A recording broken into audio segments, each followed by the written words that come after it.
jungle. जागतिक दिव्यांग दिनानिमित्त आज रविवार दिनांक 7 डिसेंबर रोजी रेड स्वस्तिक सोसायटी सांगलीमार्फत दृष्टिहीन मुलांसाठी दौड पांढऱ्या काठीची आयोजित करण्यात आली होती। ही संकल्पना रेड स्वस्तिकचे नवनिर्वाचित अध्यक्ष पैलवान विजय खेत्रे यांनी मांडली। त्याला सर्व संचालक व सदस्यांनी पाठिंबा दिला।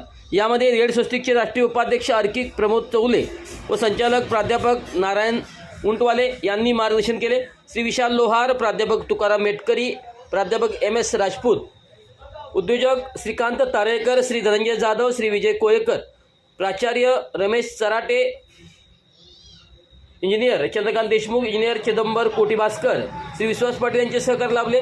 श्रीमती कस्तुरबाई वालचंद महाविद्यालय यातील NCC विभाग प्रमुख प्राध्यापक सुभाष पाटील आणि विद्यार्थी, मातोश्री तानुबाई दगडू खाडे शाळेतील संचालिका सौ स्वाती खाडे, प्राचार्य श्री योगेश रोकडे आणि विद्यार्थी, प्रयास अकादमीचे शिरीष कुंभार आणि विद्यार्थी, ट्रॅफिक पोलीस यांनी रस्त्यावरील वाहतूक व्यवस्था आणि दृष्टिहीन विद्यार्थ्यांना मदतनीस म्हणून कर्तव्य पार पाडले। विशेष म्हणजे मलाही कोल्हापूर जिल्हा परिषदेच्या माध्यमिक शिक्षण विभागातील विशेष शिक्षक श्री कृष्ण श्रीरंग वाळके यांचा मदतनीस म्हणून दौड पांढऱ्या काठीचीमध्ये सहभागी होण्याचे भाग्य लाभले। सहभागी विद्यार्थ्यांना प्रमाणपत्र आणि मेडल तसेच मदतनीस यांना प्रमाणपत्र विंग कमांडर प्रकाश नवले आणि सौ नवले यांच्या हस्ते देण्यात आले। कार्यक्रमाचे सूत्रसंचालन वैष्णवी जाधव हिच्या सुमधुर वाणीने केले।